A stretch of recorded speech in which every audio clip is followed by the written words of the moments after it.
no he superado totalmente un incidente bronconeumonal, una bronconeumonía, y mi voz está hoy muy precaria. Incluso tengo que transgredir algún hábito mío. Me gusta mucho más hablar de pie, paseándome, pero hoy debo hacerlo con esta limitación. Y primero que todo, decirles que me siento muy orgulloso y muy honrado de estar en este gimnasio por muchas razones. La primera de todas es mi afinidad con la filosofía que informa a esta institución. Tengo una gran veneración por don Agustín Nieto Caballero, por la filosofía liberal y laica que inspiró esta institución. Además, hay que hacer ya algunas precisiones, ¿no? Cuando uno habla de liberal en este momento, lo miran mal. Es que el liberalismo tiene un sentido muy noble y es la libertad de pensamiento, el respeto por la opinión ajena, etc. Otra cosa es que el medio donde puede florecer una sociedad de esa naturaleza no puede ser la que describe Michael Sandel como una sociedad de mercado, que es la sociedad en que estamos viviendo. Entonces, yo profeso el liberalismo en sentido ideológico, pero he pugnado siempre, tanto en mi pensamiento como en mi acción, por una sociedad donde ese privilegio no lo sea, sino que sea un derecho de todo el mundo. Muchas gracias a Santiago Espinosa, a las personas que hicieron posible esta invitación. Y vamos a reflexionar un poco sobre esto de la democracia. Lo primero que uno pregunta es esto: ¿por qué es importante educar en democracia? La democracia ha sido un poco santificada, sacralizada, y uno dice, ¿de dónde viene esto? Y que estamos como todos de acuerdo en que es buena la democracia y educar en democracia.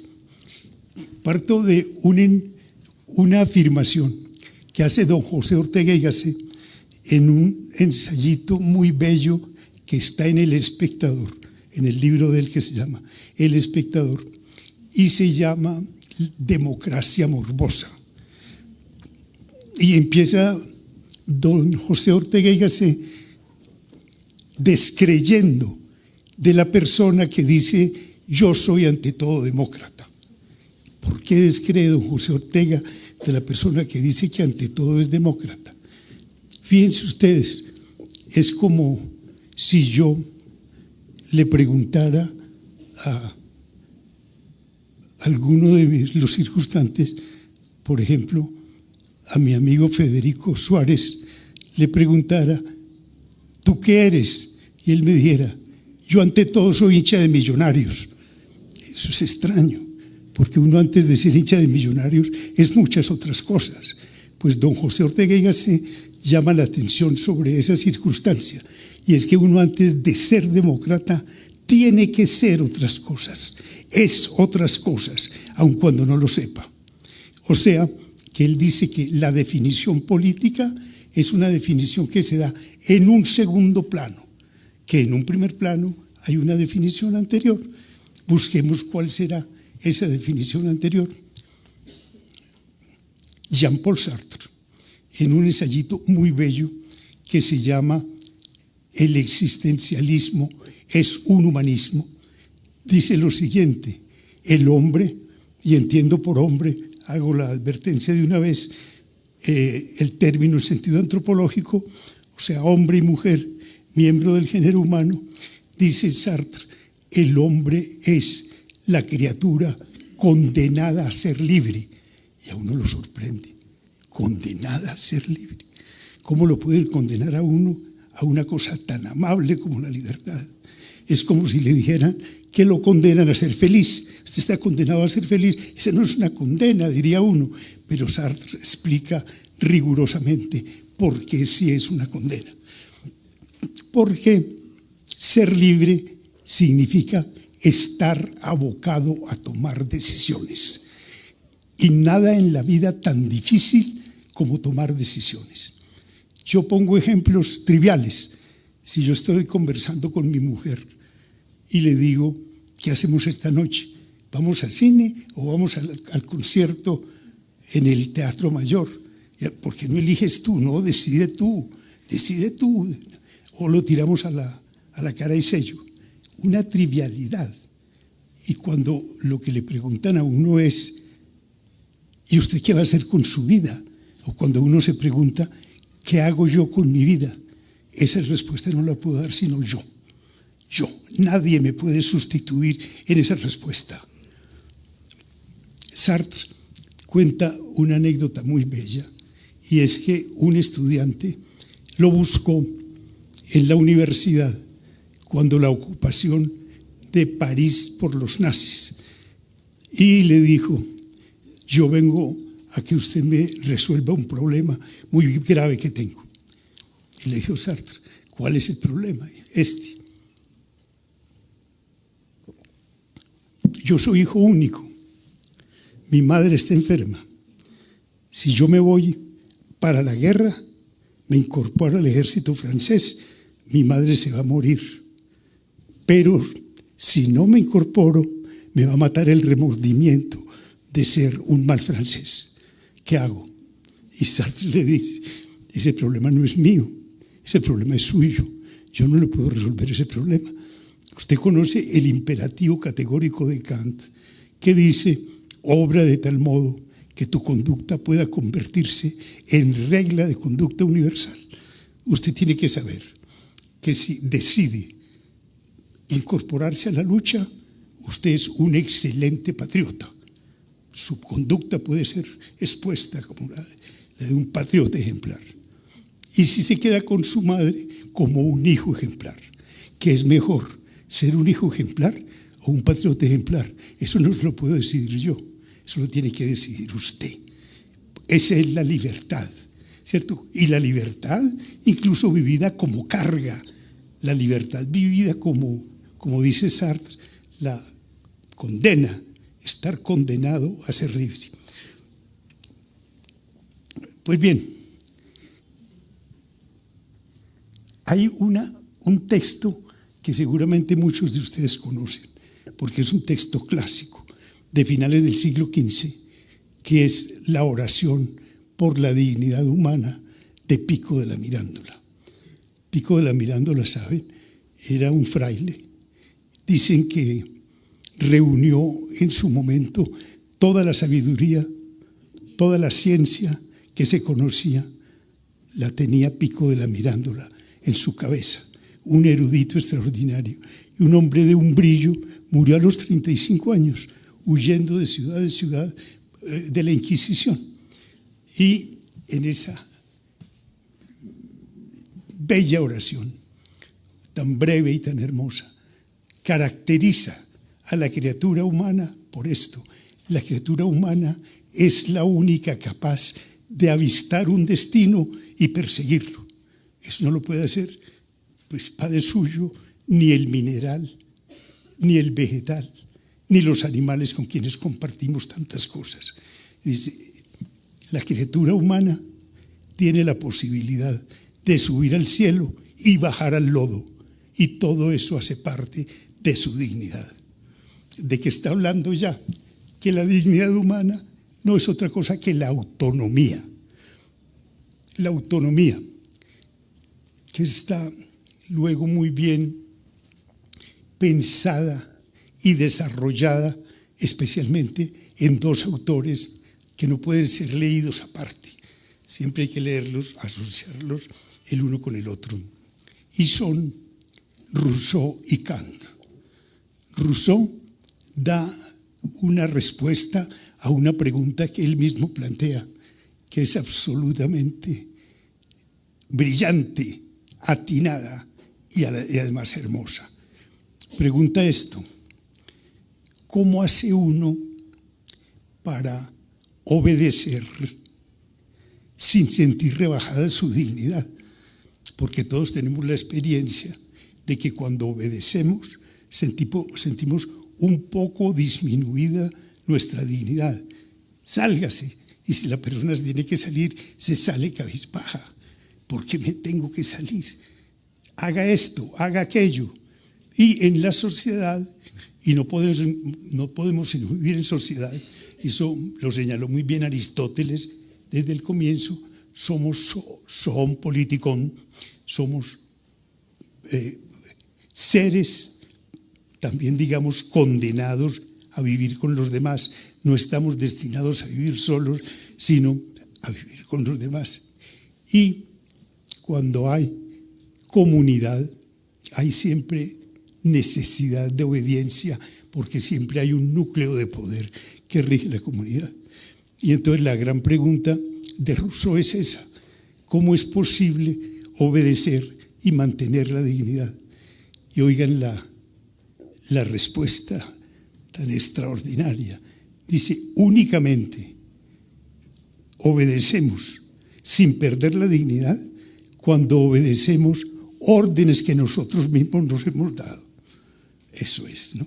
Y por tanto, la propuesta suya es una sociedad, llamémosla ahora, democrática, es decir, donde todas las personas van a decidir qué es lo que en esa comunidad se hace.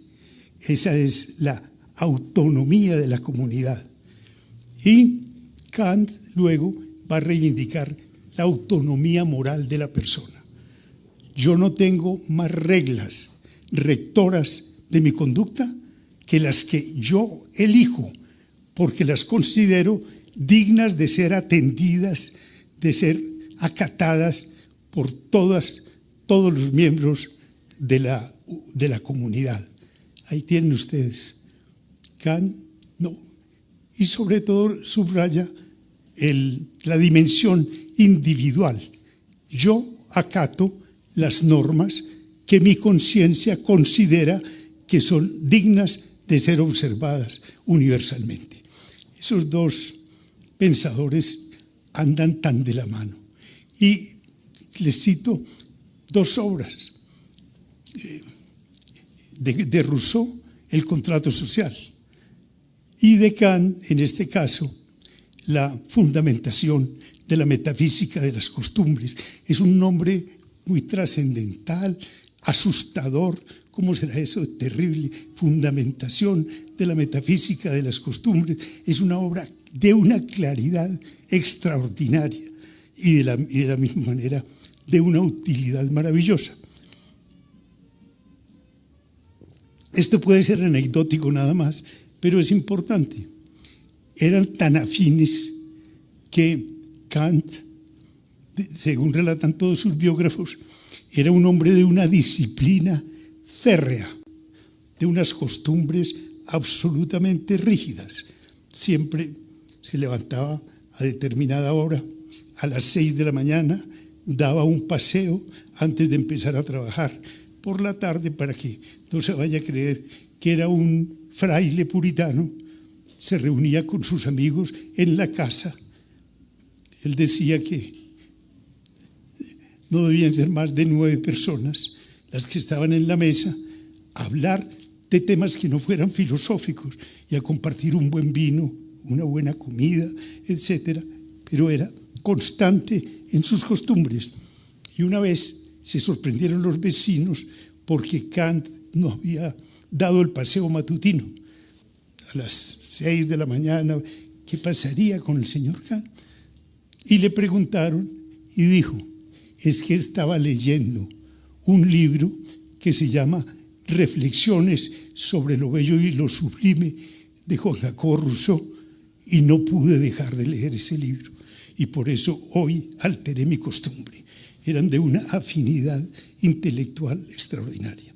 Son los fundadores, a mi modo de ver, del liberalismo y de la democracia moderna.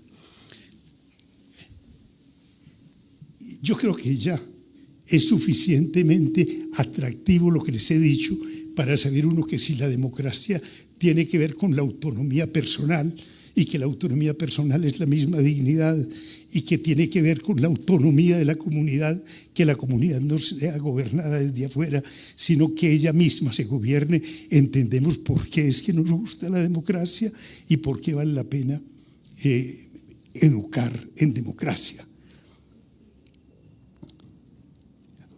Cuando a comienzos del siglo XIX una revista alemana formuló una pregunta a muchos pensadores,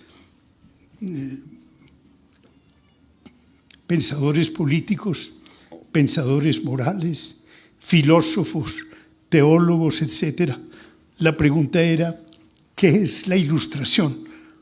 Y se hizo clásica la respuesta de Kant, que se encuentra en un librito pequeño que se llama así, se llama Respuesta a la pregunta ¿qué es la Ilustración? Y lo respondió de esta manera: la Ilustración es la salida del estado de ignorancia culpable en que se encuentra la persona por no atreverse a pensar.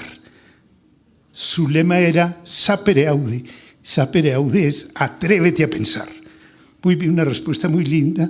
El texto clásico lo conocen y todos los comentarios, si no, se los recomiendo. Es un libro también bello, un libro pequeño, un verdadero clásico. Yo, dentro de las condiciones que pongo para seleccionar o calificar un libro como clásico, exijo la brevedad. Un libro breve es maravilloso. Este también es un libro breve, como lo es el Contrato Social, un poco más extenso, pero también es un libro breve. Pero, como les digo, no fue Kant el único preguntado, sino muchos otros pensadores, filósofos, teólogos, etc. Y dentro de ellos, un filósofo radical alemán, Benjamin Erhard. Y Benjamin Erhard respondió esa pregunta, ¿qué es la Ilustración?, de una manera tajante. La Ilustración es el primer derecho del pueblo en una democracia. ¡Qué bella respuesta! ¿Por qué? Porque si la democracia es el pueblo el que va a decidir, entonces el pueblo tiene que tener acceso a la ilustración. La ilustración en este caso es la educación. No es posible que haya democracia funcional a la demagogia. ¿Cuál es la democracia funcional a la demagogia?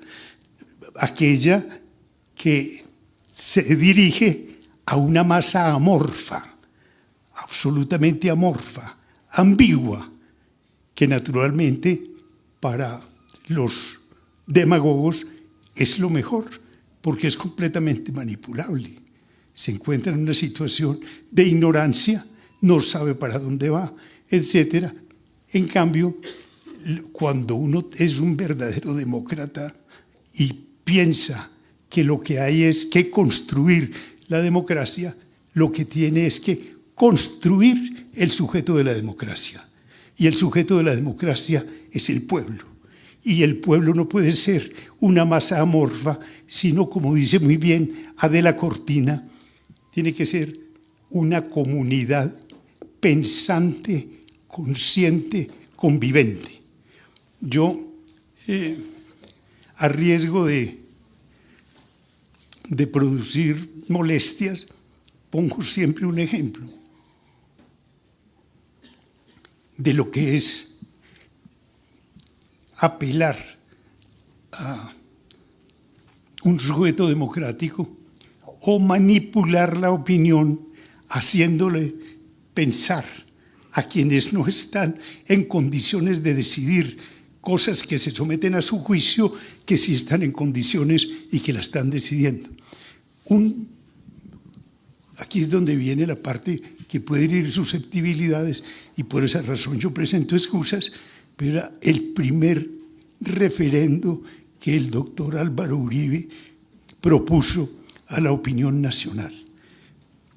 Ese referendo tenía unas 22 preguntas y las preguntas eran más o menos de este tenor. Yo estuve combatiendo ese referendo, tratando de hacer pedagogía en este sentido. Había una pregunta que decía, ¿usted prefiere que los cargos de representación en las corporaciones públicas se llenen mediante el sistema del cociente electoral o mediante la cifra repartidora o número de Hunt? Y decía, el número de Hunt se extrae de la suma de los números naturales divididos por los cargos a proveer. ¿Ustedes piensan que un campesino antioqueño o boyacense o santanderiano puede descifrar semejante enigma? Yo recuerdo algo patético, y es que una señora, incluso me grabé su nombre porque me impactó. Estaba yo en mi casa viendo los resultados del referendo esa noche cuando entrevistaron a una señora de nombre María del Carmen Reyes y le dijeron esto. La gente estaba asombrada porque esa señora se demoró 48 minutos en el cubículo. Y le dijeron, ¿por qué se demoró tanto? Y dijo, por una razón, yo no milito en ningún partido político, no tengo televisión, no me llega publicidad, lo único que sé es que para uno ser un buen ciudadano debe cumplir ciertos deberes, como venir a votar. Y yo leí todas las preguntas y no entendí sino una, y esa fue la única que pude rayar. Yo publiqué una columnita que se llamaba María del Carmen Reyes, una buena ciudadana. Lo único que puede es eso, pero qué cosa tan reveladora. Es decir, cómo someten a consideración de la gente problemas que no están a su alcance.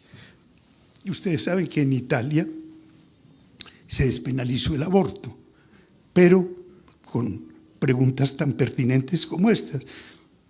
En primer lugar, la despenalización del aborto, el aborto mismo, pues el problema, no ofrece dificultades de información como las que puse de presente anteriormente, sino que tiende a pulsar la sindéresis, digamos, el sentimiento moral de cada persona. Y le dicen, ¿usted está de acuerdo con que la mujer que suspenda el proceso de gestación sea sancionada siempre? Primera pregunta. Segundo, que si se da en las circunstancias de peligro de su vida, de muerte del feto, de violación, no sea sancionada. Dos cosas. ¿Y qué está pulsando? Está pulsando el sentimiento moral de cada persona. Fíjense, si nosotros proponemos un referendo sobre la pena de muerte, yo soy absolutamente enemigo de la pena de muerte, pero me parece que es pertinente. Y le preguntan a la gente, ¿usted está de acuerdo con que fusilen a los secuestradores? Algunos dirán, claro, esos son unos hombres muy malos, unos delincuentes terribles, que los maten. Y otros dirán, no, a mí no me gusta que maten a nadie. ¿Qué está respondiendo? El sentimiento moral. Hay un mito muy lindo, que es justamente ese, está expuesto en el diálogo Gorgias o de los sofistas de Platón. Y es que se plantea este problema. ¿Por qué en las asambleas populares, cuando se trata de problemas de la medicina, de la salud de la gente, únicamente son llamados a hablar los médicos? Si se trata de la construcción de caminos, los ingenieros. Si se trata de la construcción de casas o edificios, los arquitectos. Pero cuando se trata de la justicia, que parece una cosa mucho más trascendental, son llamados todos los ciudadanos. Cualquiera puede opinar. Y entonces el mito es muy bello, y es que Prometeo, que era un dios favorable a los humanos, cuando vio que al demiurgo le habían quedado mal hechas las cosas, porque la criatura humana no era tan fuerte como el león, ni tenía alas para para volar como el águila, ni era tan veloz como la gacela. Entonces hizo una consideración: es necesario compensar esas desventajas en que se encuentra, y le mandó un regalito con su hermano Epimeteo. Y ese regalito es la sindéresis, la capacidad de discernir moralmente sobre problemas de esa naturaleza sin que se tenga mucha información. Fíjense ustedes qué lindo eso.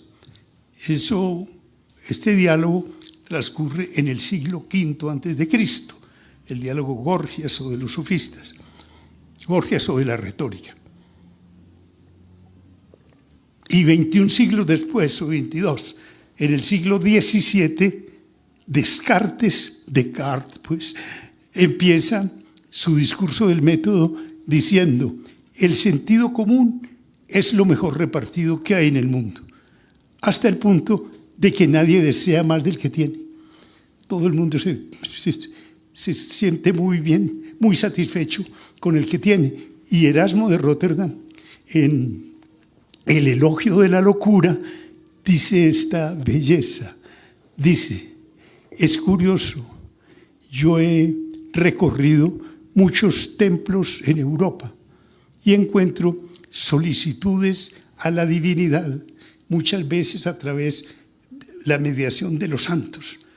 Y entonces, este es un esboto, un bracito de parafina o de cera, y al lado una leyenda: Señor, para que me cures mi mano derecha, o para que me cures mi pierna izquierda. Pero nunca he visto uno que diga: Señor, para que me hagas más inteligente de lo que soy. Todo el mundo se siente muy satisfecho con la inteligencia que tiene. Y a eso lo podemos reducir más bien a esa capacidad de discernir, a esa capacidad moral que, de acuerdo con los griegos, había sido enviada como un regalo por Prometeo. Y en este caso, digamos, una característica de la condición humana, y es esa capacidad de discernir. ¿Qué es lo primero que hay que hacer entonces? Si nosotros tenemos como un bien, y me parece que es difícil que alguien no lo tenga como un bien, la autonomía personal, que está, como les decía, puesta de presente en la oración por la dignidad humana de Pico de la Mirandola, puesta como prácticamente una condición de humanidad, la dignidad humana, íntimamente vinculada a la autonomía. A mí no me cabe en la cabeza que alguien no quiera ser autónomo, aun cuando, como les decía, por las anotaciones de Sartre, a veces uno tiene que tomar decisiones tales que diría: qué tan bueno que las tomaran por mí y no tenerlas que tomar yo. Pero naturalmente rescatar la dignidad de la persona es rescatar su capacidad de ser autónoma.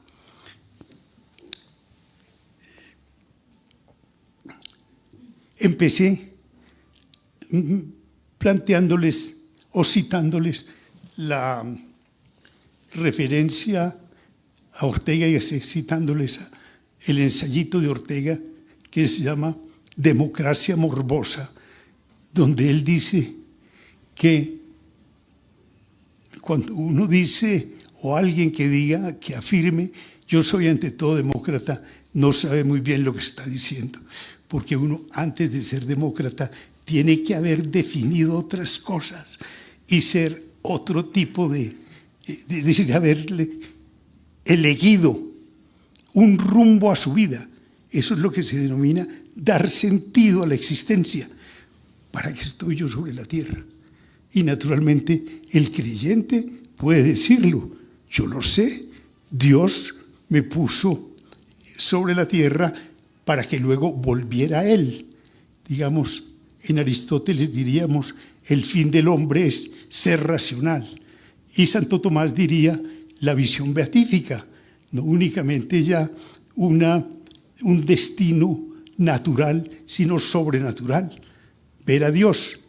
Y perfecto, una persona creyente tiene todo el derecho de organizar su vida de esa manera y que nadie interfiera en esa decisión.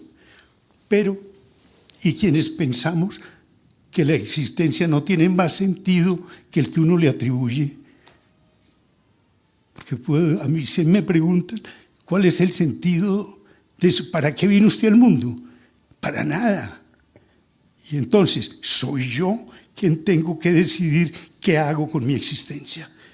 Esa es la decisión trascendental.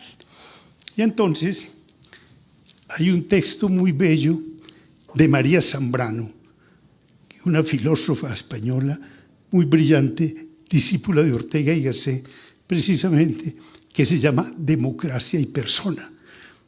Y María Zambrano dice esto, que yo comparto plenamente. Todo ciudadano tiene que ser absolutamente consciente de cuál es el sentido que le da su existencia, especialmente las personas que hemos tenido acceso a la educación. Tenemos que tener respuestas para preguntas como estas. ¿Usted por qué es cristiano o por qué no lo es? ¿Usted por qué es agnóstico o por qué no lo es? ¿Por qué es ateo? Es decir, uno de los vicios de esta sociedad, de la sociedad colombiana, que pone de presente ese carácter amorfo del sujeto político que es el pueblo, radica en esto. Si uno le pregunta aquí a una persona, ¿usted es liberal o conservador? Yo soy liberal. ¿Y por qué? Porque mi tatarabuelo peleó con el general Uribe en Palo Negro, ¿cierto? O el otro dirá, porque mi tatarabuelo estuvo con el general Pedro Ospina combatiendo a Uribe. Y nada más. Recuerden la violencia tan terrible política entre nosotros, muy bien descrita por Eduardo Caballero Calderón en una novelita pionera extraordinaria que se llama El Cristo de espaldas, matándose los chulavitas contra los cachiporros, los unos rojos y los otros azules, sin saber por qué son rojos y por qué son azules, ¿no? Entonces, la tarea es hacer consciente a la gente y que cada uno, especialmente cuando ha tenido acceso a la educación, sea consciente de cuál es su posición en el mundo. ¿Usted acepta la ética cristiana? La ética cristiana es bellísima. Incluso para aceptar uno una propuesta como la ética cristiana no tiene siquiera que ser creyente, de ninguna manera. O usted acepta la propuesta utilitarista de Stuart Mill y de James, en el sentido de que lo bueno es lo útil, ¿no? Usted tiene que saber dónde está. O usted es partidario de que las instituciones de un Estado sean diseñadas por un grupo de ilustrados, es decir, por personas con la mente cultivada, que le fijan una meta a ese país, y entonces en ese caso la persona estará optando por una posición ilustrada, liberal, o usted es partidario más bien de que las instituciones sean el producto del proceso histórico. El proceso histórico es ciego, es subterráneo, etcétera, pero es el que va determinando, de acuerdo con esta perspectiva filosófica, cuáles son las instituciones que un pueblo puede tener. Eso lo debe tener, ¿no? Eso lo vemos muy bien ilustrado en un debate muy interesante posterior a la Revolución Francesa que se dio entre Edmund Burke, un pensador conservador, que es el verdadero fundador del pensamiento conservadurista moderno. El texto se llama Reflexiones sobre la Revolución en Francia, donde critica acerbamente la tesis ilustrada de la razón, ¿Cómo así que un grupo de ilustrados se atribuyen a sí mismo el derecho de decir qué es lo que en un pueblo puede hacerse? Y a eso le respondió Thomas Paine en defensa de los derechos humanos y cómo el ejercicio de la razón era el que alumbraba el conocimiento para saber cuál era el mejor destino para un pueblo. Pero ahí tienen ustedes. Yo, desde luego, estoy con la tesis ilustrada, pero no desconceptúo ni mucho menos la tesis conservadurista. Es una tesis muy bien arguida, muy bien expuesta, etc. Entonces, yo pienso que una persona que se diga conservadora debe tener presente un ideólogo como Edmund Burke, ¿no? Pero ahí tienen ustedes. O si a una persona le dicen, usted, ¿cuál es su actitud política? Yo soy socialista. ¿Y por qué es socialista? Díganos por qué es socialista. Eso es absolutamente necesario.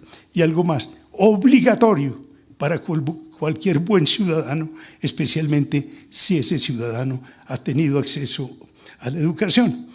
Pero entonces, simplemente para rematar, tomar la referencia inicial de Ortega y Gasset, descreo de la persona que dice yo soy ante todo demócrata, María Zambrano, en ese librito de que les hablo, que se llama Democracia y Persona, parece estarle respondiendo a su maestro, porque dice, si a mí me preguntan por qué me gusta la sociedad liberal y democrática en el sentido en que la hemos definido, la respuesta mía es esta, porque en una sociedad de esa naturaleza, decidir no es permitido, es obligatorio. Muchas gracias. Gracias, doctor Gaviria. Por supuesto, se abre la sesión de preguntas. Yo quiero hacer una pregunta que no está, bueno, o sea, sí está relacionada al tema de educar por la democracia, pero es un poco más relacionado a cómo ha funcionado la democracia en Colombia desde sus inicios.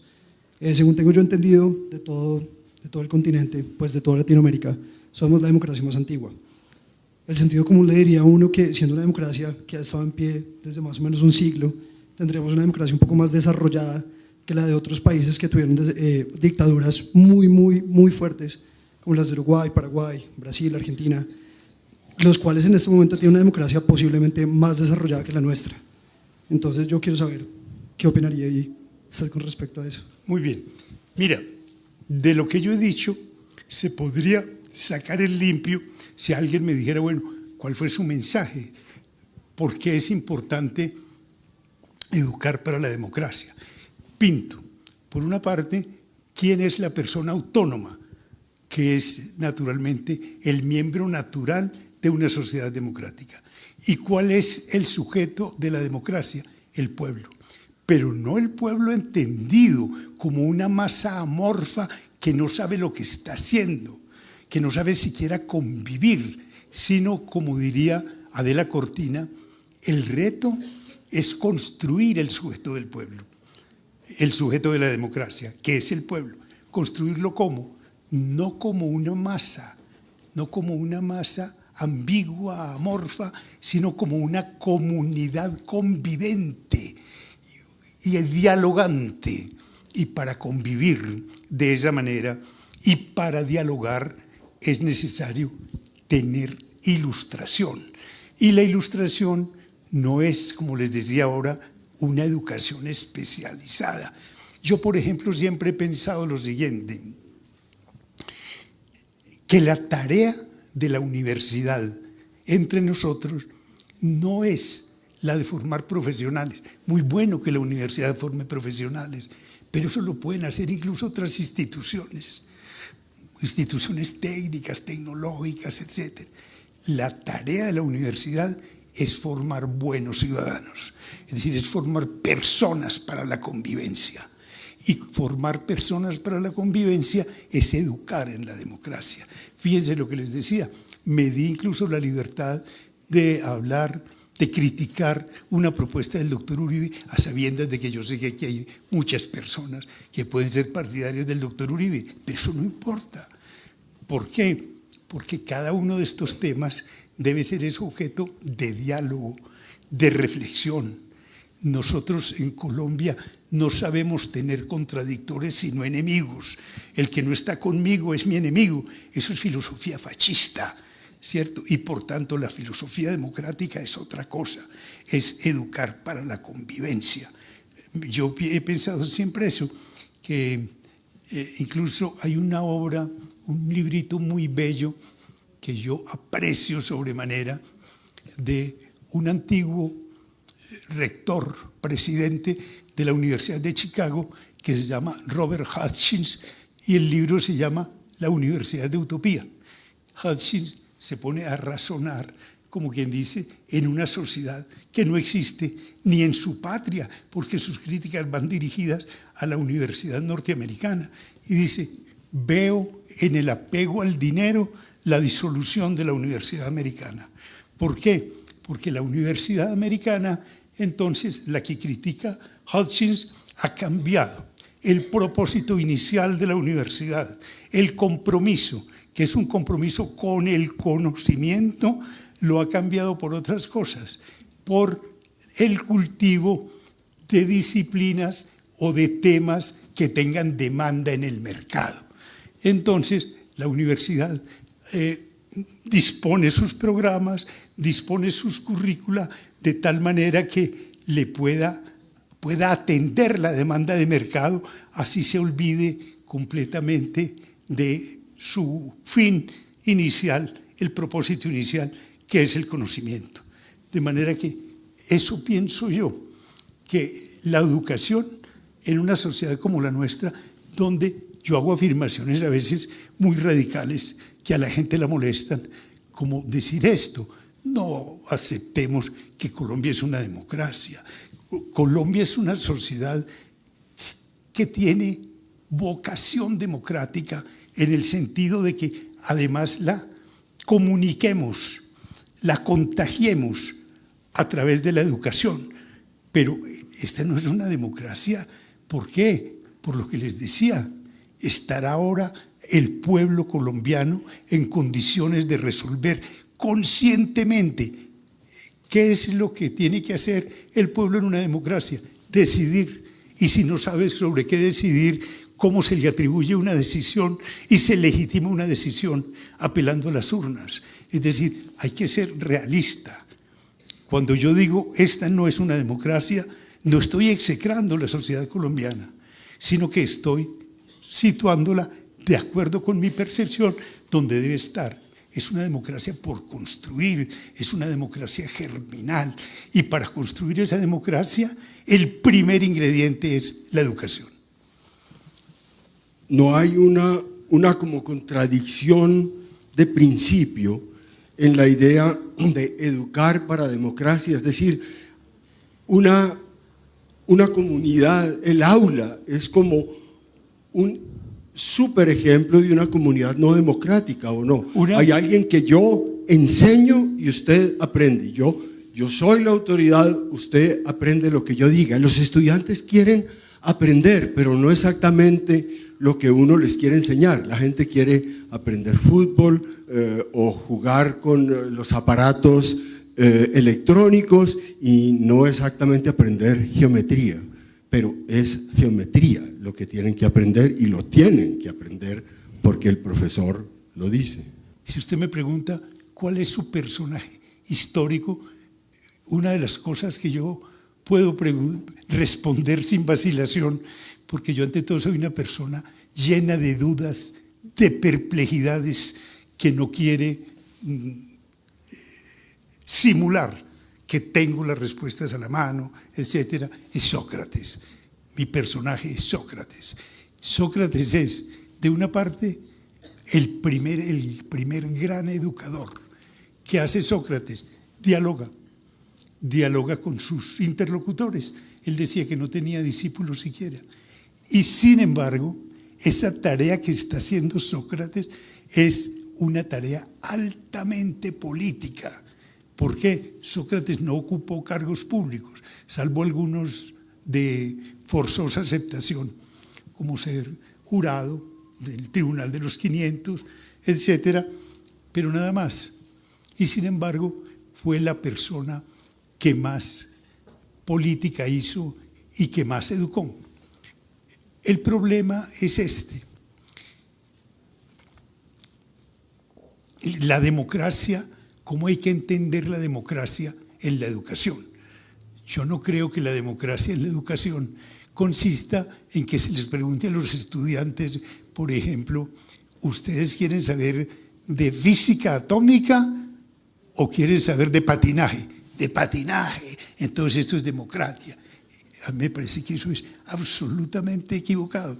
Lo que ocurre es que al estudiante no hay que decirle, tiene que aprender física y el patinaje no sirve para nada, sino que allá hay que llegar a esa conclusión mediante un diálogo con él.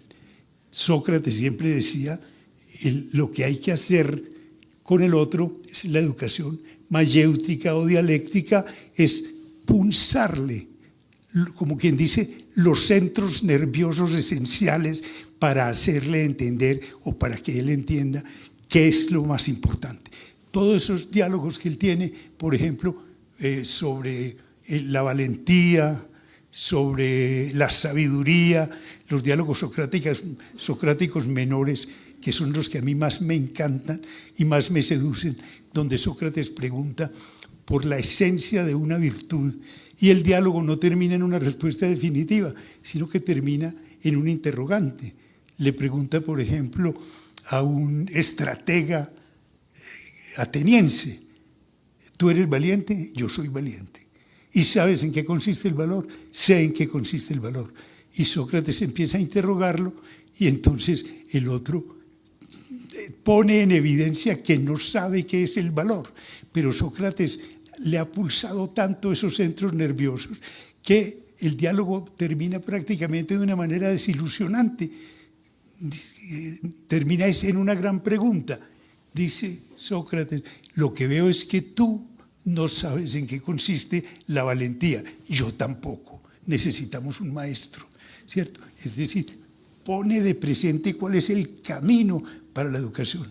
A mí me parece absurdo que se conciba la democracia en la educación como que los estudiantes decidan si van a aprender matemáticas o van a aprender fútbol, si se van a leer la biografía de Pelé o van a aprenderse el postulado de Euclides, etcétera. Pero hacia allá hay que llevarlos no mediante imposiciones, sino mediante el discurso racional. Una de las cosas buenas de la democracia es que está guiada por discursos de ese orden. Les decía, el populismo, la demagogia, que es una desvirtuación de la democracia, es ni más ni menos que una simulación. Hacerle creer a la gente que está decidiendo sobre cosas que no entiende y por tanto que no está a su alcance decidir. No sé si le digo algo. Sí, bueno, pues me alegro. Yo tengo la siguiente inquietud. Entiendo la relación que hay entre el desarrollo del pensamiento y la democracia en cuanto a que la persona sea capaz de tomar una decisión. Se ha criticado mucho en nuestro país la forma de transmitir el conocimiento que en lugar de ilustrar lo que crea es una dependencia. Sí. Y todo está resuelto. Entonces, en mi época se hablaba de la educación tipo banquillo, lo sientan en un banco y permanece así hasta que termina el posgrado, porque todo está hecho, todo está resuelto. No hay como una cuestión muy clara de cómo desarrollar la autonomía. Se desarrolla más bien una dependencia. Y entonces uno se pone a pensar en lo que usted hablaba del plebiscito, en todas las consultas, en todas las discusiones que hay en el país, pero la gente no lo entiende. Entonces mi inquietud es si el sistema educativo realmente sirve o será necesario abrir un debate en la forma como estamos educando, la forma como estamos transmitiendo el conocimiento, porque eso influye en la democracia. Sin duda, claro. Mire, si yo he dicho que la educación es fundamental para la democracia y que no tenemos que razonar demasiado para llegar a la conclusión de que una sociedad democrática es atractiva, que hay razones para que nos guste una una sociedad democrática, lo que tenemos es que preguntarnos esto. La educación, su pregunta es absolutamente pertinente y fascinante. La educación para la autonomía no puede ser heteronómica. Es decir, lo que hay es que justamente persuadir a la persona de cuáles son las calidades que tiene como tal, Pico de la Mirándula, el único ser capaz de trazarse un destino y perseguir ese destino es la persona humana, ¿cierto? Convencerla de eso y que lo importante no es que él esté de acuerdo con el maestro. Usted tiene toda la razón en el sentido de que así nos educa para la democracia, porque esta es una educación heteronómica, donde el maestro siempre tiene razón, las opiniones del maestro son las que prevalecen. Yo fui buen estudiante, les cuento, pero lo deploro, porque fui buen estudiante de Derecho dentro de un sistema absurdo, donde si yo no estaba de acuerdo con las tesis del profesor de penal, me rajaban. Si yo tenía una tesis distinta, entonces yo como alumno sumiso, que eso es ser un mal alumno, llegaba y repetía lo que el profesor quería que yo le repitiera. Eso no es educar. La educación heteronómica no es una educación. De manera que lo que usted señala es absolutamente cierto. Es decir, ese es un debate que nosotros no hemos llevado a término hasta sus últimas consecuencias. Aquí hemos hablado mucho en la Escuela de Maestros de la educación para la incertidumbre, poco pensando en la educación del siglo XXI y de todo lo que has planteado de educar para la democracia. ¿Qué papel jugarían allí en una sociedad tan competitiva como en la que estamos, brutal, deshumanizante, donde la competencia es sacar a codo al compañero? ¿Qué papel juegan las humanidades, las artes, la literatura, la historia? Magnífica pregunta. Y es esta. Yo creo que tú la tienes ya la respuesta, pero quieres posiblemente que yo razone un poquito más en ese sentido. Es lo esencial. Por ejemplo, cuando yo decía ahora que temía mucho que en una sociedad que, como subraya Michael Sandel, no simplemente vive bajo un modelo económico de mercado, sino que es una sociedad de mercado, entonces las cosas se desvirtúan de tal naturaleza que la universidad empieza a pensar sus programas en función de esto. Somos signatarios de varios tratados de libre comercio. ¿Qué es lo que necesitamos? Buenos administradores, buenos economistas, buenos ingenieros. Y pregunta uno, ¿y se necesitarán filósofos? ¿Para qué filósofos? ¿Y si se necesitarán lingüistas? ¿Para qué lingüistas? Ese es el temor mío, ¿no? Entonces las universidades van plegando sus propósitos, sus programas, sus instrumentos a ese tipo de sociedad. Hoy pensaba, y a propósito de esta situación tan vergonzosa que vive la justicia, en que este mismo señor Robert Hutchins, que habla de la Universidad de Utopía, tiene un bello capítulo porque él era abogado, que es la Escuela de Derecho de la Universidad, donde él lo que sostiene es lo siguiente: las facultades de Derecho enseñan a hacer memoriales, eso se lo pueden enseñar en cualquier instituto técnico, a hacer buenos testamentos, ¿no? El compromiso de las facultades de Derecho es humanístico y por tanto sería ¿para qué el derecho? ¿Por qué hay derecho en la sociedad? ¿Qué función cumple el derecho? ¿Cierto? Problemas históricos, sociológicos, etcétera.